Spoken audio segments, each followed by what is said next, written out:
todos ustedes. Claro que Perfecto, sí. nosotros aquí vamos a andar, vamos a ¿Cuánto iniciar dura? 50 minutos. Claro, abro cámara unos minutitos antes. Bienvenido, Vale, pues comunidad Indecaj, Noel. Ahorita nos saludamos. Gra- Bye. Gracias, maestra, gracias. bueno, pues vamos a iniciar con esta gran transmisión de las voces del derecho en INDECAC y estamos en una transmisión más de estas que coordina mi querido Shell Rodríguez, que está aquí con nosotros y que siempre trae invitados de lujo con temas de mucho interés para todo el foro jurídico. Mi querido Shell, buenas noches, ¿cómo estás? Buenas noches, maestra. Muy bien, es un gusto otra vez estar aquí con un gran invitado y un gran tema. Así es, pues fíjense, déjenme comentarles un poquito para toda la gente que se está sumando a través de las redes sociales de INDECAC que están dentro de la plataforma de Zoom. Vamos a estar transmitiendo en vivo para todos ustedes y sobre todo no se va a cortar en ningún momento la transmisión. Déjenme comentarles que es la primera ocasión que se encuentra con nosotros el maestro Noel Franco Hernández, a quien le damos la bienvenida aquí al Foro Jurídico de INDECAC y que es un gusto que hoy comparta con nosotros. Les voy a leer una pequeña síntesis curricular para que lo conozca. Si alguien no lo conoce, bueno, muchos lo deben de conocer, pero bueno, me voy a permitir leerles una pequeña síntesis curricular del maestro Noel. Es licenciado en Derecho por la Universidad Autónoma del Estado de Hidalgo, ganador del Premio al Mérito Académico en el 2018 por la misma universidad. Es maestro en Derecho Procesal Penal por el Centro de Estudios de Posgrado Nacional. Cuenta también con una certificación en razonamiento probatorio por el Instituto Peruano de Razonamiento Probatorio, una certificación en litigación oral por la Universidad de Salamanca, España, y cuenta con diversos estudios en materia de proceso penal acusatorio, teoría del delito y técnicas de litigación oral penal, así como estudios en ejecución penal, derechos humanos, teoría de la prueba, interrogatorio y contrainterrogatorio, contraexamen de testigos expertos, investigación criminal, entre otros. Actualmente, el maestro cursa el máster en Derecho Probatorio en la Universidad de Barcelona, España, y es socio fundador del despacho jurídico Solvex Abogados, desempeñándose como litigante en materia penal en las entidades federativas de Hidalgo, Veracruz, San Luis Potosí, Nuevo León y Puebla. Entonces, pues es un gusto, maestro Noel, recibirte aquí con nosotros en INDECAP. Buenas noches. Buenas noches, maestra Cris, amigo Sichel, muy emocionado y muy expectante y contento de estar aquí con ustedes, con toda la comunidad jurídica de INDECAJ que siguen de todo el país. Estoy aquí con mucha expectativa y emoción de compartir un poquito, ¿verdad? Intercambiar algunas ideas con respecto a un tema que me parece muy trascendente, apasionante y del que mucho también se ha platicado por muchos amigos, maestros y colegas que se dedican a este tema de litigio penal. Un gusto. Gracias. Fíjense, está aquí con nosotros el maestro para hablar de un tema súper interesante y es el contraexamen a peritos. Si me permite, Shell, empezar con el maestro. ¿Por qué este tema? ¿Por qué hablar del contraexamen a perito? ¿Y qué es el contraexamen, mi querido maestro, por favor? Porque también ya tenemos gente que apenas está estudiando la carrera y es importante hablar desde las bases conceptuales para ir desarrollando la temática. Claro, gracias, maestra. Sí, fíjese que me parece muy importante hablar de contraexamen y contraexamen a peritos por dos cuestiones fundamentales. Primero, porque el contraexamen permite materializar lo que el artículo 6 del Código Nacional prevé respecto al principio de contradicción en sus tres vertientes: vertiente de conocer, de confrontar y de controvertir la prueba.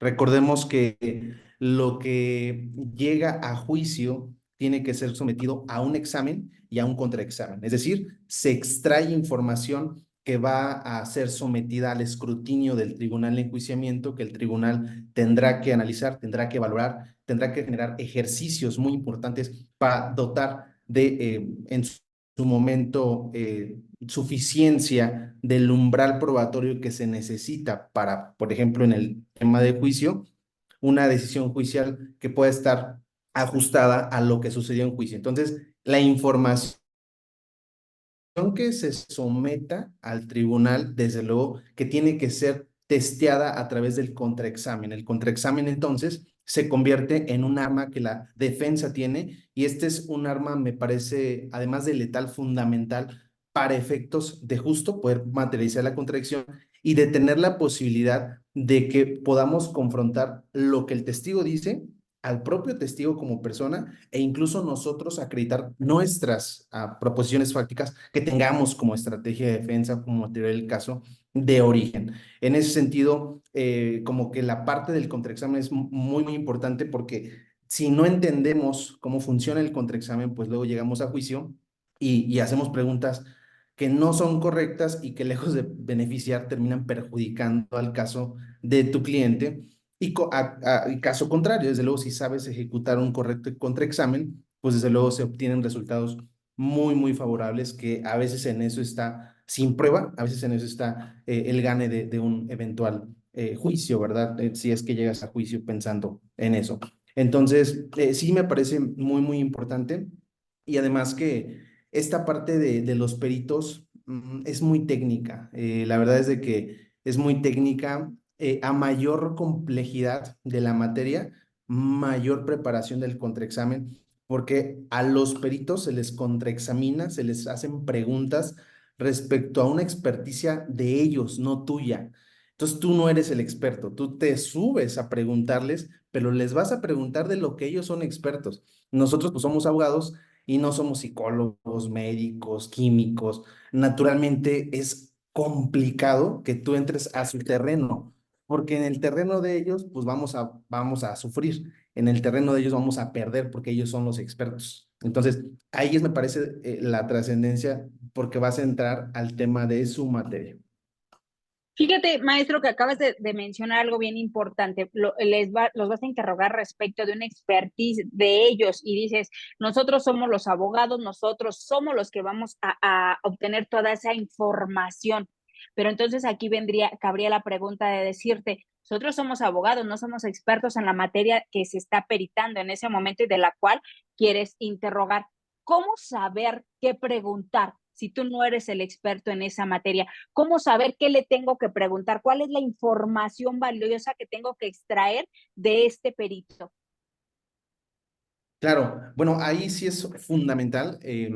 Por ejemplo, Gonzalo Rúa, que tiene un libro de contraexamen a testigos y examen directo de testigos, en el libro Litigación Oral, Juicio Oral y Prueba, Mauricio Duche y Andrés Weitelman hacen postulados respecto al contraexamen de peritos, y ellos hablan siempre de esto que se regula en nuestra legislación, que se conoce como consultor técnico. Entonces, se habla siempre que tenemos nosotros la posibilidad de tener un consultor que nos pueda ayudar a interrogar, a contrainterrogar desde el punto de vista técnico. La pregunta es, ¿cómo formulo las preguntas que le tengo que hacer al experto? Bueno, eso me parece que se tiene que hacer a través de una preparación con tu experto. Tu experto se tiene que sentar contigo a explicarte la materia, a explicarte el contenido, el fondo, lo que tú no sabes, y una vez que él te da la información, que te dota de conocimiento, que te dota de todo esto que tú no sabes, y que repasas y repiensas y estudias, una vez que tienes esto, ya lo duro y lo difícil es preparar las preguntas del tema, porque primero lo tienes que entender tú. Si no lo entiendes tú, pues pocas cosas te quedan que hacer en el contraexamen, porque no vas a poder naturalmente trascender en el contra, porque el experto, el perito, te va a dar vuelta. Además, ellos también se capacitan para saber cómo darles vuelta a los abogados. Entonces, yo creo que la respuesta sería eso: preparar con tu experto, con tu propio perito, con tu equipo científico, los temas, los objetivos y las preguntas. En un ratito más voy a compartir como lo que nosotros hacemos en la oficina para cómo preparamos el contraexamen momento a momento, punto a punto. Y creo que solo así, maestra, a través de que tu experto y tu perito te dote de la información que tú no sabes, pues para poder preparar el contra. Pues ahí está un muy buen tip, ¿no? Porque no podemos suponer que todo lo sabemos y que todo vamos a poder formular preguntas inteligentes que nos sirvan para extraer información. Siempre debemos de estar asesorados nosotros como abogados, entonces, por un consultor técnico, un perito en la materia que nos indique los puntos medulares que se tienen que extraer, ¿cierto? No sé si soy yo. No se pasmó el maestro Noel. Que no se pasmó, maestro. Maestro Noel, ¿nos escucha? Sí, sí, los escucho ahí. Ah, es que de repente como que se pasmó su imagen. Sí, ya los escucho bien. Ok, comentaba yo que entonces es importante que nosotros como abogados nos encontremos siempre asesorados por un experto en la materia que nos indique cuáles son los puntos medulares con los que vamos a interrogar al perito. ¿Esto es así? Un consultor Es, técnico. La ley no lo así permite. es. Así es. Sí, lo que nosotros proponemos es no llevarlo a la audiencia. Eso me parece muy problemático, porque si lo llevas a la audiencia, lo que va a pasar es de que, pues, él te va a tratar de explicar a la mera hora, en un minuto, en 30 segundos, algo. O sea, pregúntale, qué es esto, pregúntale aquello, pregúntale lo de ácido, pregúntale lo de bases. Y tú no tienes ni idea qué es un ácido, qué es una base, no tienes ni idea de cuáles son las edades X, no sé, de la materia. Entonces, pues no lo vas a entender. Entonces, hacerlo en la audiencia me parece muy arriesgado. Yo considero que lo correcto es hacerlo en tu oficina con un apoyo científico externo para que tu experto, insisto, te prepare, te dé las áreas de oportunidad, de deficiencia del peritaje, de deficiencia de la información, de lo que utilizó, de la bibliografía, de los métodos que aplicó, o sea, con todo eso, y después tú entras punto por punto seleccionando, pero ya con la información que preparaste. De hecho, al respecto se propone que nunca llegues como, lo dice Andrés Baitelman, o sea, no llegues de pesca, no vayas de pesca, o sea, llega preparado con tu contraexamen. Hay colegas, por ejemplo, Gonzalo Rúa dice que nada más tengas los temas y las preguntas las formules en la audiencia. Yo soy de la idea que hay que llevar las preguntas listas. Me queda claro que pueden pasar varias cosas, pero ya tienes el tema, el objetivo y las preguntas que te van guiando. Entonces, si llegas a la audiencia y tu consultor te está ahí diciendo, oye, hazle así, pregunta esto, pues es muy poco probable que te dé tiempo primero a ti de entenderlo y después de explicárselo en el alegato de cierre, porque no olvidemos que en el contraexamen, además de lo que decíamos al principio, se sienta la base del alegato de clausura. Entonces, tú en el contraexamen cumples objetivos y vas sentando la base para lo que vas a argumentar al final. Y si tú no lo entiendes, lo que estás preguntando, pues ni siquiera lo vas a saber explicar.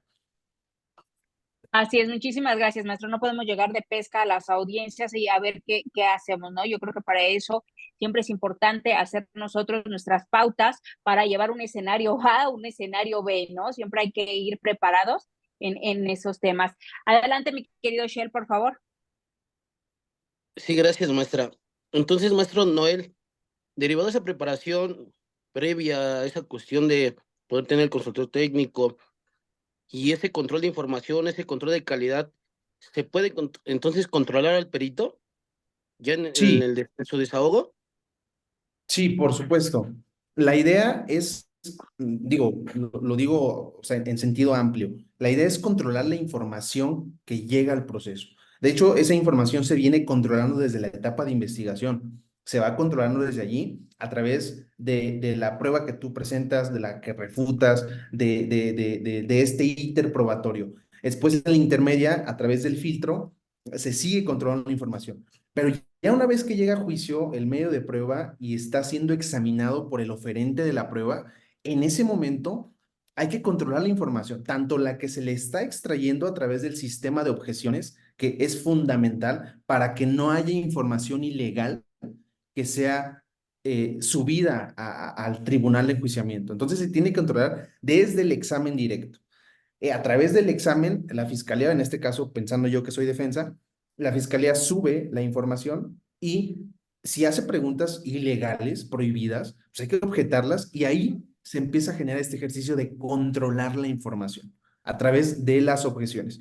Después, a través del contraexamen, también se va llevando al punto que tú quieres llevar al perito, en este caso, para efectos de que también se vaya controlando la información y tienes que ir limitándolo. O sea, es muy importante limitar al perito. Luego hay ocasiones en un juicio que les preguntan, ¿por qué se encuentra aquí? Y el perito dice, porque vengo a declarar de que en tal fecha me pidieron esto, yo hice esto, hice aquello, y ya está contestando mil cosas. Entonces, a partir de ese momento, tú tienes que objetar y decir, señoría, objeción es una pregunta por hecho. El Código Nacional regula que se hará una pregunta por hecho y no puede el testigo venir a dar más información de la que se le está preguntando porque se le preguntó una cosa y está contestando más cosas. Tiene que ir una pregunta por hecho. En ese sentido, empiezas a controlar la información. Ahora, eso es controlar la información. Después, tú me decías, bueno, controlar al testigo. Sí, al testigo también se le controla, pero hay una forma muy sencilla de controlarla. En el contraexamen, la regla principal es hacer preguntas sugestivas. Entonces, con las preguntas sugestivas, tú controlas al perito porque él no puede ir más allá. Yo he tenido contraexámenes donde le pregunto algo al perito y el perito dice, ¿me permite explicar? No, señora. Solamente conteste lo que le pregunto y nada más. Naturalmente, en el redirecto, la fiscalía lo rehabilitará o la rehabilitará, según sea el caso, y bueno, ya ese es otro tema. Pero en el contra, tú controlas al perito, dado que es tu momento, es tu ejercicio, y tú tienes que ir limitando lo que te contesta para efecto de que no se debraye, porque si suelta cosas más, pues ya nos llevó el tren, ¿sabes? Y puede, perdóname, Michelle, y puede llegar a ser hasta perjudicial permitirle esa libertad al perito, ¿no? No, maestro, cuando estás hablando de que dejamos que se desplaye, puede darnos hasta información que vaya en contra. Absolutamente. De hecho, el problema de los litigantes en muchas ocasiones, yo lo he visto en audiencias con colegas contrapartes, es que le preguntan al testigo, al perito, oiga, ¿y por qué no dijo en su dictamen tal cosa? No, pues olvídate. El perito va a justificar 100% el por qué y va a encontrar una salida. Entonces es perjudicial, como dice usted, maestra, porque ese es un ejemplo, ¿verdad? Del por qué, la pregunta que hice. Pero hay muchas preguntas abiertas que dan margen a que el perito justifique su respuesta y es contraproducente porque tú pensando que lo vas a poner en entredicho, pero no sabes que es un señor o una señora que tiene 10 años de experiencia y que, o sea, no lo vas a poner en entredicho. O sea, si tú le dices, oiga,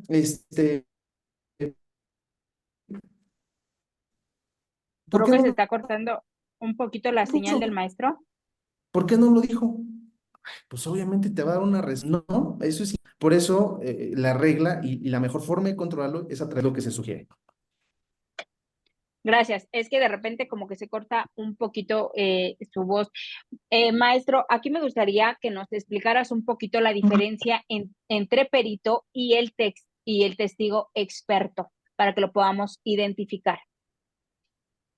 Sí, miren, el Código Nacional hace una división en esta parte y los peritos vamos a tener una clasificación muy puntual, que son todos aquellos que tienen conocimiento especializado en alguna ciencia, arte u oficio. En este caso hay peritos nominados e innominados. Los peritos nominados son aquellos que su experticia se encuentra regulada. En este caso, a través de una licenciatura, por ejemplo, ¿sabe? Los innominados son todos aquellos que la ciencia no se encuentra regulada. O sea, por ejemplo, un ejemplo muy sencillo de eso es la carpintería.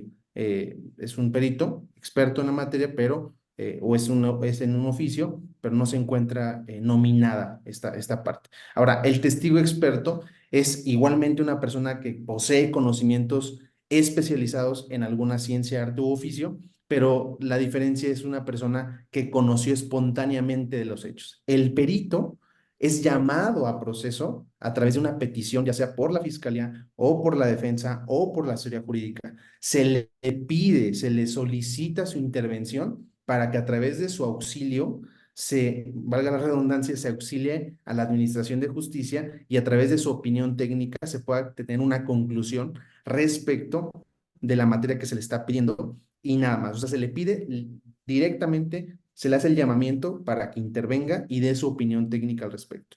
Y emite desde luego conclusiones a través de lo que él realiza. El testigo experto no, él conoció espontáneamente de los hechos. Él conoció porque le llegó el asunto, porque revisó a la víctima, porque iba en el camión que se chocó y él puede dar una opinión y decir, bueno, a mi criterio soy experto, soy ingeniero automotriz, yo considero que lo que falló fue esto, así ya está.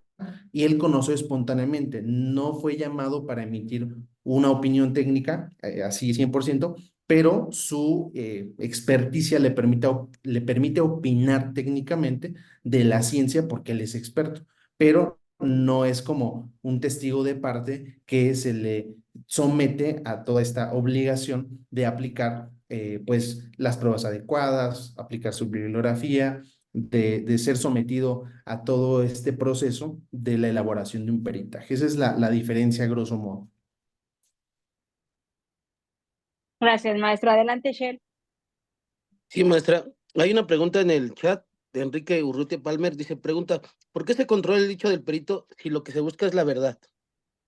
Ah, súper bien. Al respecto, hay un pensamiento de Luigi Ferrajoli que él sostiene y dice, bueno, conocer la verdad es una utopía. ¿Por qué? Para efectos procesales es una utopía, dado que existen prohibiciones probatorias. Esto de las prohibiciones probatorias, les pongo un ejemplo, el tema de la prueba ilícita. Toda la prueba obtenida con violación de derechos humanos no debe de considerarse, se declara nula, virtud de que fue obtenida violando derechos humanos. Es un tema que se ha explorado a través del derecho anglosajón, que es donde surge su mayor auge, y a través de esta parte de las prohibiciones probatorias se inhibe el descubrimiento de la verdad, vamos, en su más alto nivel de realidad. ¿Por qué? Porque la propia ley pone prohibiciones. Esas prohibiciones están expresas en la ley y si bien queremos que se conozca la verdad, sí, se tiene que conocer la verdad, pero se tienen que seguir las reglas y las reglas son muy claras, tanto en cuanto hace a temas de legalidad, a temas, por ejemplo, las objeciones, etcétera, como a temas de violación de derechos humanos cuando se obtiene prueba ilícita. Entonces, estas provisiones probatorias no permiten el conocimiento de la verdad. O sea, eso es una realidad. Y por esa razón, pues no se puede conocer la verdad en su más alto nivel, insisto, de realidad, porque la propia ley lo inhibe, lo prohíbe. Bajo esa tesitura, lo que hay que hacer es más bien aceptar esto que tenemos en nuestro sistema, que es pues que se alcanza el nivel más alto de verdad que se puede, o sea, una verdad por correspondencia, de acuerdo a lo que se produjo en juicio, porque la realidad es que, por ejemplo, Jordi Ferrer es de la idea de que pues, se tiene que permitir todo para, o sea, las preguntas de todo tipo para que se le permita conocer la verdad, pero, o sea, las sociedades no son iguales. Por ejemplo, en nuestro país Claro. o en América, olvídate. O sea, no es la misma sociedad que se enfrenta a nuestro país vecino del norte, son sociedades distintas y ahí se puede ver una distinción muy cañona, incluso en el actuar. Allá el perjurio lo toman muy serio. Acá nosotros la falsedad ante la autoridad le dicen, sí, sí, no pasa nada, pero, o sea, se lo pasan, ¿no? Maestro, y partiendo, fíjate, estás diciendo cosas bien interesantes, entonces yo te preguntaría, ¿puedes hacer un listado de las reglas para el contraexamen a un perito? Sí, O sea, sí, decirnos unas reglas básicas para este contraexamen. sí, sí, con mucho gusto. Por ejemplo, nosotros lo que hacemos es compartir, por ejemplo, 10 líneas de contraexamen a un perito. Lo primero es que, lo que decía hace un ratito, el tema de que se tienen que hacer preguntas sugestivas. En todas, a cualquier testigo, ya sea un testigo regular o un perito. Pero con los peritos se hace más presente esta regla. Se tienen que hacer preguntas sugestivas, evitar preguntas abiertas, para que no justifique ni explique el perito pues, sus deficiencias, por poner un ejemplo. Eh, lo otro, la segunda sería, nunca se debe preguntar para clarificar un tema.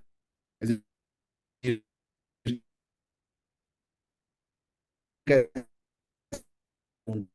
¿por qué no puso, qué no le dijo a la fiscalía? Es dotar de la posibilidad al perito ya, que si no tienes un científico externo, pues la mejor decisión fino es esto.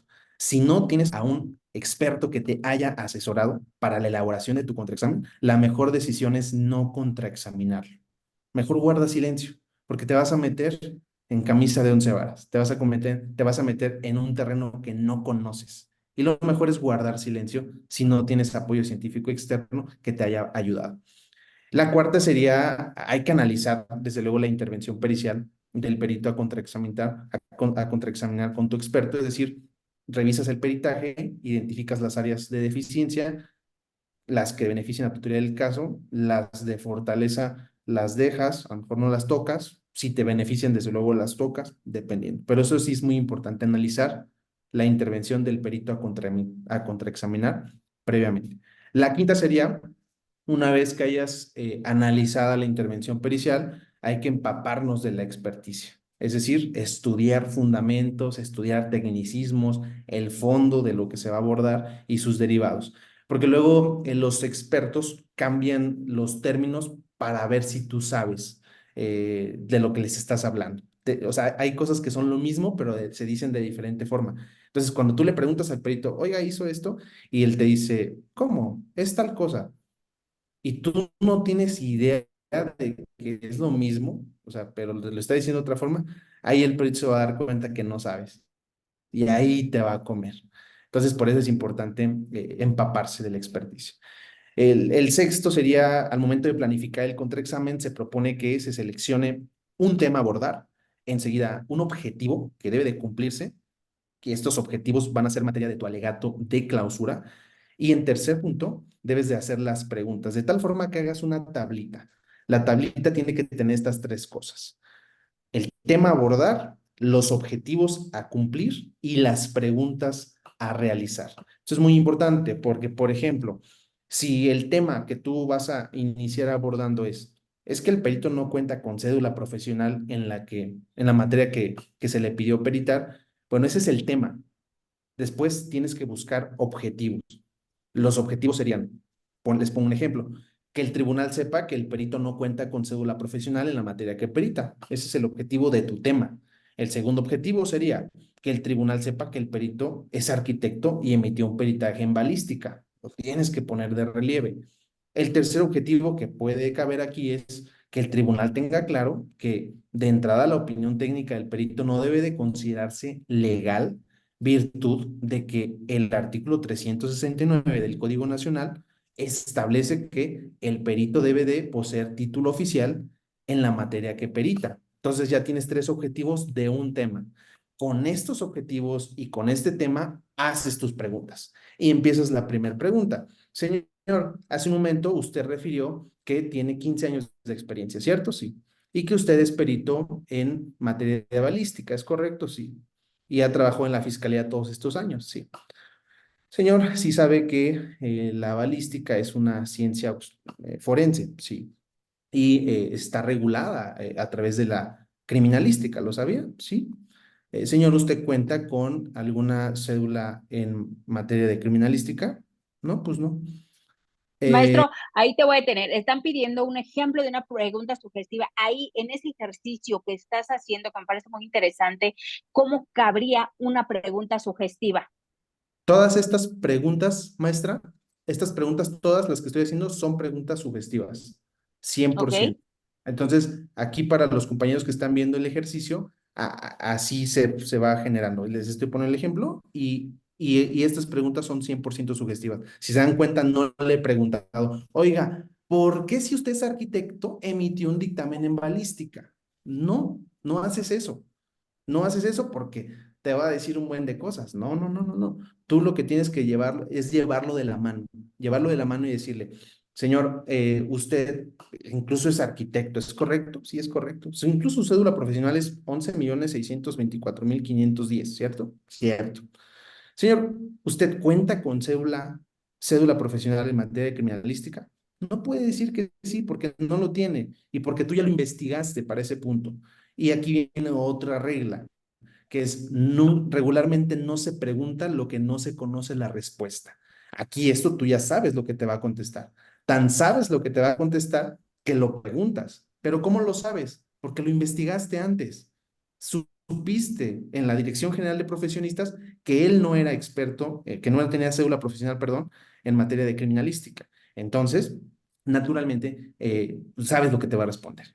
Y perito, bueno, señor, usted sabe que el Código Nacional regula su actuar, sí. usted debe de estar ajustado a lo que la ley dice, ¿cierto? Cierto.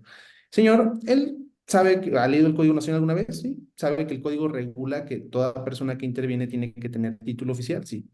Punto. Se cumplieron los objetivos de tu tema. Y listo, esas preguntas se ejecutaron con objetivos y con un tema que tú elegiste en tu oficina.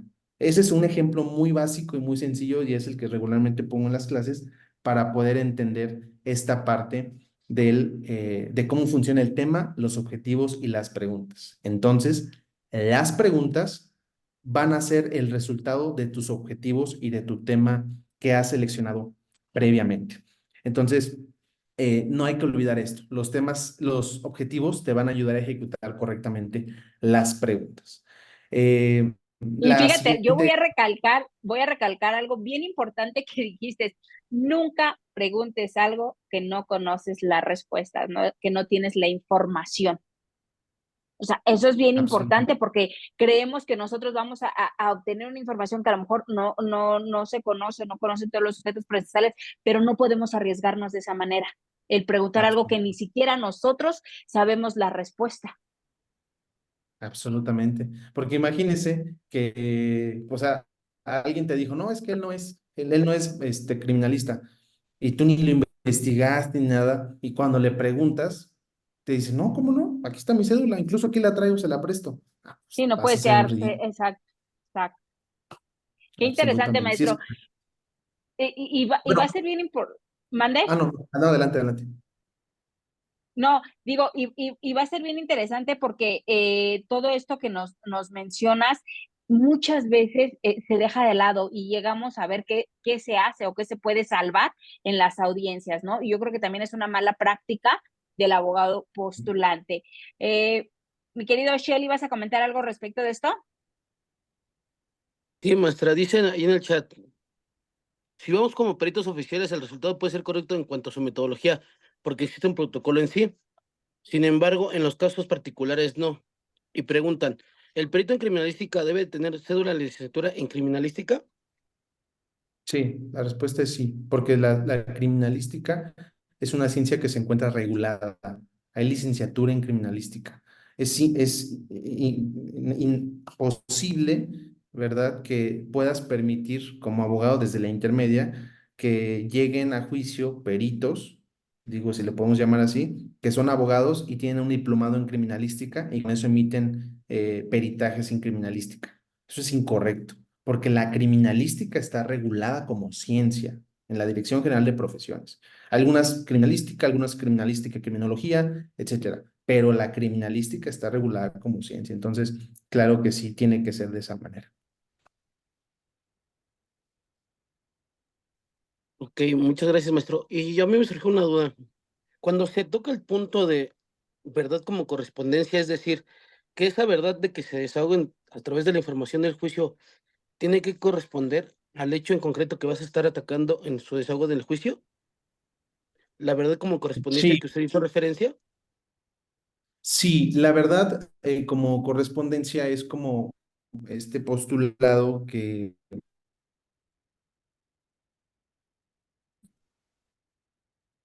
se ha traído a través de los pensamientos. El que ponen es, la nieve es blanca sí y solo sí, la nieve es blanca. Eso es verdad por correspondencia, que lo que se establece en el proceso corresponde con lo que sucedió en la realidad.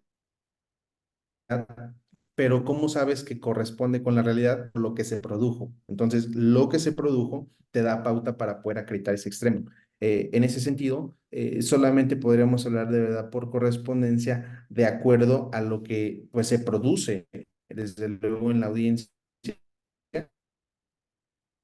y está limitada a descubrir la verdad al 100%. Está limitada en ese sentido. Gracias, maestro. Sí, amigo. Sí, Ah, Ahí yo fíjate, estaba Ahí yo estaba terminando los puntitos, me faltaron tres, nada más los adelante, adelante, por favor. tres puntitos de cómo consideramos que hay que proponer para el tema de la elaboración del contraexamen. El otro sería que se analice lo que se propone controvertir y que se tenga respaldo de las evidencias científicas aplicables al caso concreto. Les pongo un ejemplo: si vas a contraexaminar a un psicólogo o a un médico o a un químico, pues tienes que tener las guías que estás utilizando para controvertirlo, para contraexaminarlo. Tienes que leer las guías, tienes que entender las guías lo más que puedas y tienes que tenerlas a la mano. Porque he tenido contraexámenes donde el perito dice, no, es que en la guía lo dice. Bueno, yo tengo la guía, ya la leí, y la guía, en el apartado que el perito habló, no sé, de pues de las pruebas psicométricas o de las pruebas proyectivas, no sé, habla la guía de X cosa, o el protocolo habla de tal cosa, el manual habla de algo distinto. Entonces, pues si las tienes a la mano en el contraexamen, puedes hacer y deshacer porque lo tienes a la mano. Es importante tener a la mano lo que respalda tu contraexamen. Eso hay que imprimirlo, hay que tener en la computadora, pero hay que tenerlo. Los protocolos, las manuales, todo, las pruebas. Y aquí lo relaciono con el siguiente punto, que vale la pena mucho utilizar apoyo gráfico. Nosotros hemos utilizado pruebas que utilizaron los psicólogos y pedimos al tribunal que nos permita utilizar la pantalla, proyectar la prueba o poner un rotafolio y ponemos la prueba y le decimos, oiga, perito, esta es la prueba, este es un ejemplo de la prueba que usted aplicó, ¿es correcto? Sí. Estos son los puntajes X, estos son los puntajes Y, estos son los percentiles, esto es el otro. Sí, sí, sí, sí, sí, sí. Okay. Usted aplicó esto, en esto, y el resultado fue este. Entonces lo empiezas a llevar y el tribunal empieza a entender a través de los gráficos, del apoyo gráfico, lo que tú quieres que entienda. Y en el caso que yo he hecho eso, lo hemos hecho para que el tribunal sepa que el perito, pues, no que alteró, pero que no le dio una correcta interpretación a los resultados porque le faltaron rubros por considerar. Entonces, no es lo mismo que tú se lo digas así porque el perito no lo va a reconocer. El perito va a decir, no, yo lo hice todo y lo hice muy bien. O sea, oiga, pero es que a usted le faltó esto. No, yo sí lo hice. Ah, pero se lo pones y sumas todo y lo explicas gráficamente y ahora pones el caso concreto, la prueba, el resultado de la prueba, tiene para dónde hacerse. Ya tiene que reconocer y decir, sí, tiene razón, no sumé esto, no consideré esto y ¡pum! Cayó esa parte, ¿sabes? Eso vale mucho la pena utilizar un apoyo gráfico en los casos que, que lo permita y en los casos que tú sepas que lo vas a poder hacer. Si no lo vas a saber hacer, ni lo intentes, o sea, ni se te ocurra hacerlo porque vamos a quedar mal y aparte de quedar mal en el caso, con el tribunal, vas a quedar mal con tu cliente que para colmo te está pagando, imagínate, olvídate, o sea, terrible. Entonces, mejor no, solamente si lo vas a usar de manera correcta. Ahora, el siguiente punto es mantener el ritmo. Hay que mantener siempre el ritmo, resaltar los temas que son necesariamente importantes que el tribunal preste atención. Hay que resaltarlos.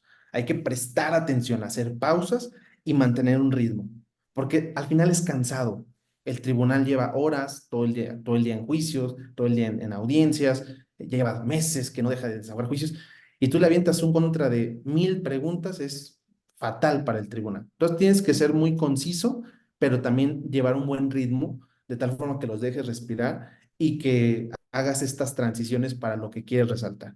Y por último, entender que todo contraexamen tiene un límite. Todo contraexamen tiene un límite. No te ganches con el perito. Si el perito no te va a contestar, no te va a contestar y se acabó. Utiliza todas las técnicas que quieras. Evidencia, contradicción, contradicción por omisión, lo que tú quieras utiliza. Controla al testigo, lo que sea. Pero si no lo va a hacer, no lo va a hacer. Entonces hay que entender que tiene límites. Y si tiene límites, pues ya, se acabó. O sea, no te ganchas y no a fuerzas quieres sacarle información. Ese es el error que muchos cometen, que a fuerzas quieren que les conteste lo que quieren. No, entender que tiene límites. Y si no se puede, pues se acabó y te pasa al siguiente tema. Muchas gracias, maestro. Fíjese que hay una pregunta técnica que quieren hacer. El maestro David Retes dice, si al profesionista, por el hecho de que tenga una licenciatura, es idóneo que pueda peritar sin tener experiencia en el área como perito forense. Es decir, acredita la licenciatura y todo esto, pero no demuestra esa experiencia. Bueno, eso ya será, como dice el tribunal en muchos juicios, eso será materia de valoración. Ellos valorarán y determinarán ese tema de la experiencia, porque experiencia no es sinónimo de fiabilidad. La experiencia que te pueda dar 20 años, Carmen Vázquez lo dice, o sea, no lo es todo. Puedes estar 20 años haciéndolo mal. O sea, la experiencia no lo es todo. Lo que importa es que pase el tamiz del contraexamen y si lo hizo bien, lo hizo bien. Puede tener un año de experiencia, pero estar muy epicudo, muy actualizado, aplicar métodos y técnicas de vanguardia y además de que es válido lo que aplicó, se convierte en fiable. Entonces, claro, o sea, no se ocupa al 100% que tenga la experiencia. Eso le sumará, le restará puntos, pero si sobrevive el tamiz del contraexamen, o sea, no pasa nada, que no tenga tanta experiencia. Muchísimas gracias, maestro. Y bueno, no sé, Shell, si quieras ir haciendo algún comentario, vamos a ver si está la magistrada Griselda Elizalde Castellano. Sería importante escuchar su punto de vista respecto de lo que aquí se ha comentado con el maestro Noel.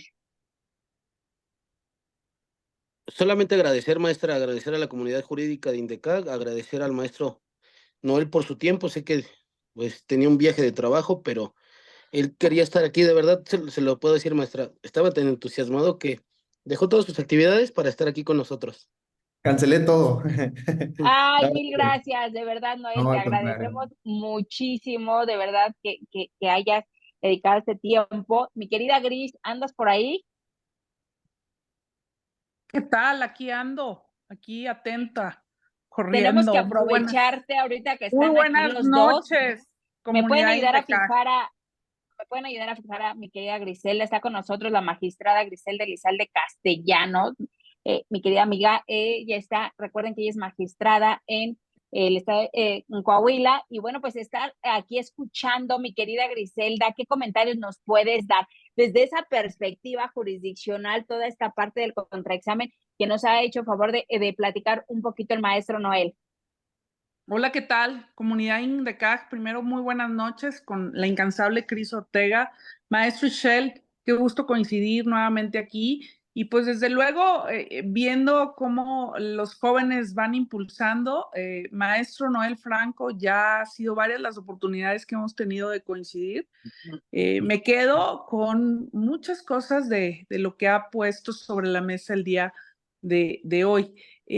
Para un juez es bien importante advertir que un litigante no va a pescar a la audiencia, y eso lo va a detectar de inmediato un juez conocedor del sistema. Un contrainterrogatorio no se prepara una noche antes ni tomándonos un selfie el domingo a las 12 de la noche, litigando ando y preparando el juicio. Un juicio se prepara desde el intermedio y, si quieren, también desde el plazo de cierre de investigación. Ahí se construyen los interrogatorios y los contrainterrogatorios, ¿sí? Con eso me quedo la charla de hoy, de no vamos a venir a pescar a una audiencia de juicio. Y un segundo punto también interesante, ¿cuándo sí voy a contrainterrogar?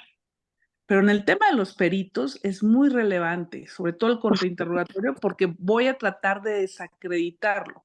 Y lo voy a desacreditar desde su experticia, desde el método, desde cómo plantearon los problemas. Yo, al igual que el maestro Noel, y la hemos tenido a la doctora Carmen Vázquez en INDECAG, si por alguna razón no tienen esa charla jurídica, segura estoy que Cris habrá de indicarnos el camino para contar con ella, con esta charla de la doctora Carmen Vázquez. Comparto con el maestro Noé, un perito puede tener 20 años de experiencia, pero eso no revela nada. Puede tener 20 años haciendo mal un procedimiento. Y es hacia donde debemos de encaminar ahora la prueba pericial, ¿sí? Hay un gran terreno y de construcción, de interrogatorio y de contrainterrogatorio y de valoración de la prueba. Y si no, vayámonos a escasos, no sé, 10, 15 años hacia atrás, cuando llegaba un perito a la fiscalía o de la entonces procuraduría, y por el solo hecho de ser de la procuraduría, ya lo que nos había dicho era verdad. Sí, solo por ser de la fiscalía. Olvidémonos si había planteado el método, habría dicho cuál fue el problema que se sometió a su planteamiento, cuál fue el apoyo bibliográfico, cuál es el margen de error, por qué eligió ese método y no otro. Son las interrogantes que Carmen Vázquez nos deja sobre la mesa, no son mías, pero nos invita a la reflexión a todos los operadores en la construcción, primero, de cómo elaborar el peritaje, segundo, qué preguntas voy a hacer, y tercero, cuál es el contraexamen. Comparto con el maestro Noel, llevar un testigo o un experto más bien, como lo autoriza el Código Nacional, a veces resulta contradictorio, porque te va a distraer ese experto en las preguntas. Ese experto lo citas antes y dices, oye, ¿qué es lo que debo de cuestionar? Yo no soy el perito, yo no soy el técnico. Dime tú qué es lo que yo debo cuestionar. ¿Sí? Pues para mí, si el resultado, pensemos, de un ADN dice positivo, pero no trae método, no trae apoyo, no trae margen de error, ¿qué tal que es un falso positivo? Ahí lo dejamos para la reflexión, ¿sí? Porque al final del día, de entre las pruebas más importantes para sentenciar, pues evidentemente está la científica, ¿no? Y es a través de los peritos, ¿sí? Creo que en ello la ciencia no se puede equivocar. En torno a la conclusión, no el cómo llegaste a la conclusión, que ahí sí nos podemos equivocar. Y es en donde yo te voy a desacreditar. ¿Sí? No hay método. Qué interesante cuando dices, a mí me gusta proyectarle al juez las pruebas que se acompañaron al dictamen. Porque recordemos, lo que se ofrece es el testimonio del perito, no el dictamen. ¿Quién me va a venir a hablar del dictamen? El perito. ¿Sí? Siempre un gusto, ya no le sigo porque ya me conocen, me agarro y No, ¡ah! no, pero espérate, yo ya me quedé pensando, imagínense una clase práctica, entonces, en todo el tema de interrogatorio, toda esta parte entre la magistrada Griselda y mi querido Noel, tendríamos esas perspectivas, pues, del abogado defensor y de la cuestión jurisdiccional. Y también, pues, mi querido Noel, podrías hacer la actuación también porque no podemos dejar de lado la parte de la asesoría jurídica. ¿Cómo preparamos un contraexamen respecto de la asesoría jurídica? No nada más nos podemos hoy centrar el abogado postulante, el abogado particular en la cuestión de la defensa. Y luego bien interesante, yo no sé si comulgue el maestro conmigo, pero muchas de las veces arrancas el interrogatorio de tu perito y dice, pues para efectos prácticos, ¿qué le parece que vamos proyectando las fotos y nos habla de las fotos? Pues ¿cómo? ¿Tú crees que el juez no puede advertir que es una foto de una persona que está en una plancha? Y la clásica, ¿qué vemos ahí, perito? Pues es una plancha con una persona ahí, de modo que, ¿qué? Las fotos se incorporan hasta después, si no, pues ¿quién está introduciendo la información? Pero bueno, esa es una postura que igual pueden compartir, pueden disentir, pero sí es así como que hacia adentro del juez decimos, pues, yo no necesito que él me diga que lo que está ahí es alguien acostado, ¿verdad? Creo yo. Pero ya no les sigo, porque es el programa de ustedes, la verdad, yo siempre apoyo mucho, siempre saben que soy comunidad Indecaj, posteo. Mañana, si me da chance, estaré con mi querida maestra Eri Bardales. Vénganse a la comunidad Indecaj, por favor. Y yo la verdad es que he estado un poquito ausente de la academia por temas laborales que me estoy muy ocupada, pero siempre que tengo una chance, aquí saben que estoy, ay, mira, muchos, hágalo, el programa de charlas. Ahí está, ya te están diciendo. Sí, sí, es que la verdad es que, créame, maestro Noel, casi no he estado en Indecaj por lo mismo de la chamba, pero saben que les aprecio mucho y le mando un gran abrazo, maestro Noel. Seguramente vamos a coincidir pronto, a veces disentimos el maestro Noel y yo, pero esto es academia. Pero esa es la parte que enriquece precisamente estas discusiones, mi querida Gris, porque forzosamente a la hora de esas diferencias sustanciales hay que justificarlas, el por qué, y esa es la parte interesante. Claro. No, Y luego, Cris, gusto. viene algo bien interesante en el Código Nacional ahora de Procedimientos Civiles y Familiares, porque también Así ahí es. vienen reglas de interrogatorio y de contrainterrogatorio. Y luego algo De hecho, importante, el jueces código habla de penalistas están credibilidad, preparando a los habla de civilistas. credibilidad. Sí, ahora andamos preparando un poquito a los civilistas. ¿Qué tal? Pero mejor no damos ideas porque capaz si Indecaj, siempre lo digo, lo vamos a denunciar por trata de personas. por la explotación laboral. No, si lo disfrutas ya no hay No, castigo. claro Ahí que está, sí, yo lo digo jugando. Muy buenas noches, yo gracias sé. por sus bellos saludos, maestro Noel, siempre a tus órdenes Un desde abrazo, Coahuila. maestra. Me da mucho gusto saludarla. Un abrazote. Bye. Dios me la bendiga mucho. Gracias. Listo, Cris. Mil gracias, amiga, siempre.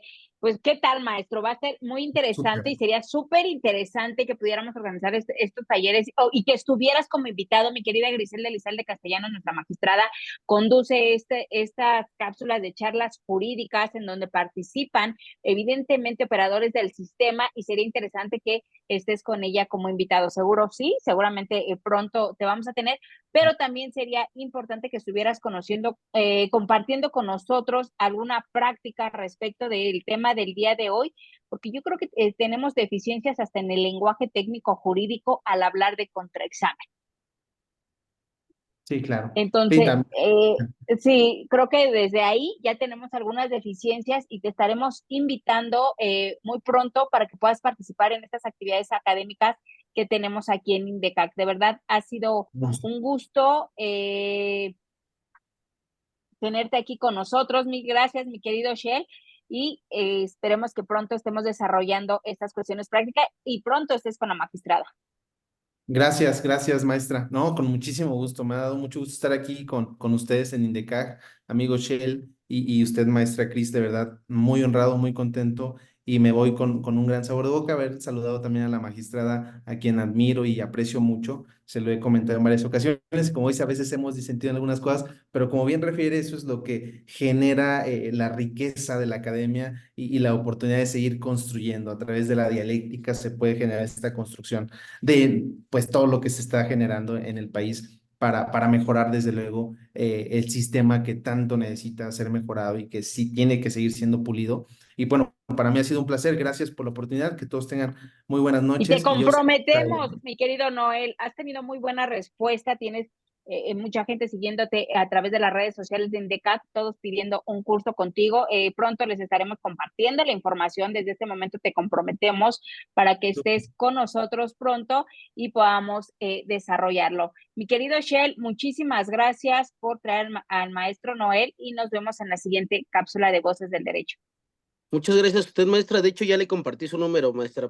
Ya me tomé Perfecto. el atrevimiento. Muchas gracias. No, al contrario, mi gracias. querido Noel, muchísimas gracias, gracias a todos y nos vemos el día de mañana. De verdad, aprovechen, va a estar con nosotros. Es muy complicado por la agenda, pero el día de mañana tenemos un taller súper interesante con la doctora Erika Bardales Lascano. Ella va a estar impartiendo un súper taller en el tema de medidas cautelares. Ojalá puedan acompañarnos. Van a ser 2 sesiones, mañana 11 y el 13 la vamos a tener a la doctora Erika Bardales y a las 4:30 mañana tenemos nuestro programa del Rincón de INDECAC y va a estar el doctor Carlos Daza Zaragoza. Entonces los esperamos el día de mañana en todas nuestras actividades. Muchísimas gracias a todos. Buenas noches. Muchas Gracias. gracias y buenas noches, maestra.